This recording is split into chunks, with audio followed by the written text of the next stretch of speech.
They say that Jesus of Nazareth was a pretty amazing person. He brought love into the world when there was very little love. But I wouldn't know because I didn't live in his time. I can only read what was written about him from secondhand account. But I do know that I spent 35 years of my life as a Christian following the teachings of Jesus as they are recorded in the Bible. But did I know the man Jesus? No.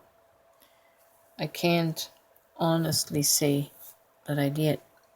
I could only say that I based my belief on hearsay or read say as to what the Bible said about him.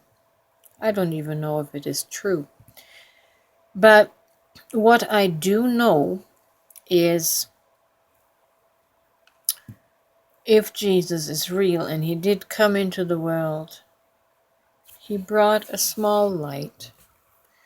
He brought a small light to a few souls, and that caught on a little bit. Not exactly a wildfire, but he brought a consciousness that the world wasn't ready for. And even though in our contemporary time we open our hearts to the message of love, I know from first-hand experience and from many people that I witness and observe that the love of Jesus has not transformed the world. Like broken vessels, we try to drink in his love. We try to drink in the love of God. But we're broken vessels with cracks, with trauma. That does not allow the love to transform us so that in turn we give out love. You see, we've become receivers of love. We all want the love of God. We all desire to be loved by God. But I can't sincerely point to anyone that was ever transformed by the love of Jesus to the point where they themselves become love and be able to love their enemies. I find myself now in the place of being able to do that. I, in my own life, have become love, but that was only after I rejected Christianity, rejected the gospel message of Jesus, and set out on my own, so to speak. Because Jesus' love, even in my life, couldn't transform me. It couldn't touch the trauma that was buried beneath the surface in the subconscious.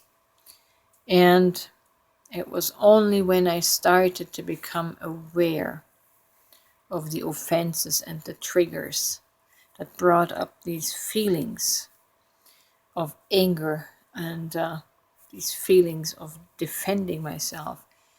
When I started to become conscious of those feelings,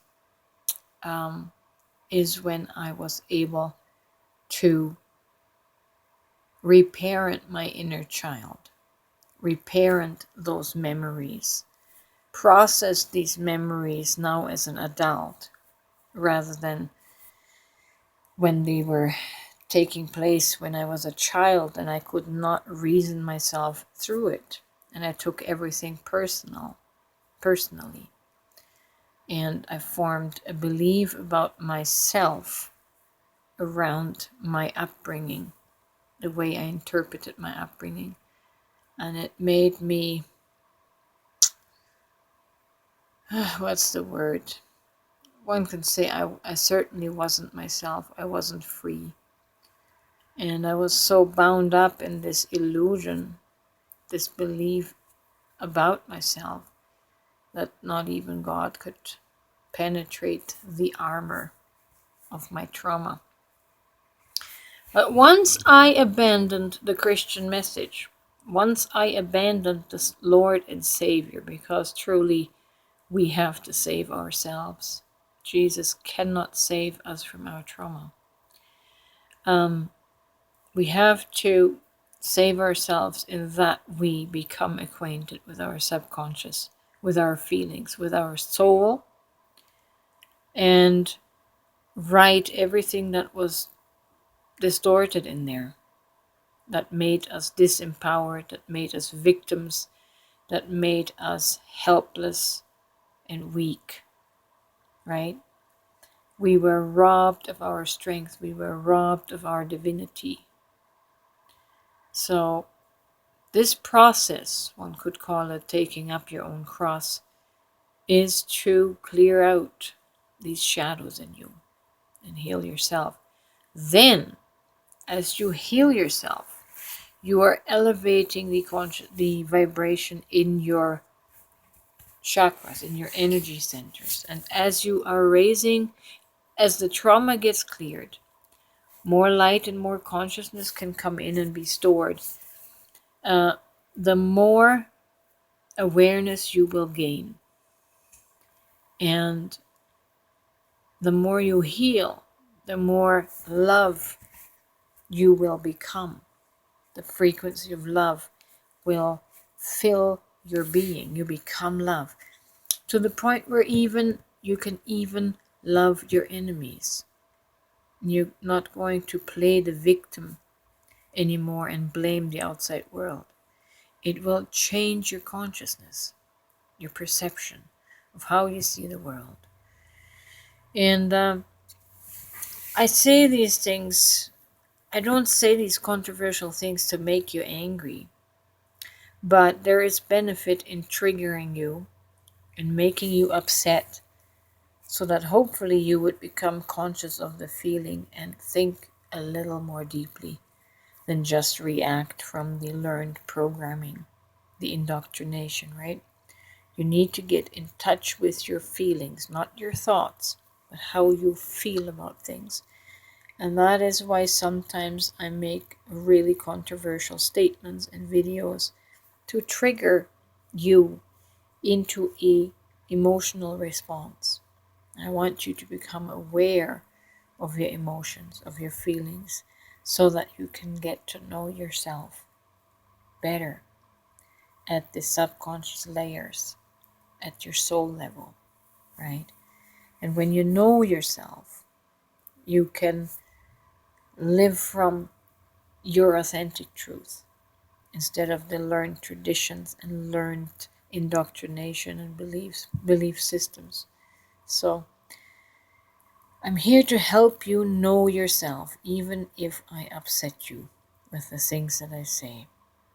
Think about these things. Feel into these things that I'm saying. If there's anything there that resonates even in the slightest manner and way. So I wish you well. Until next time.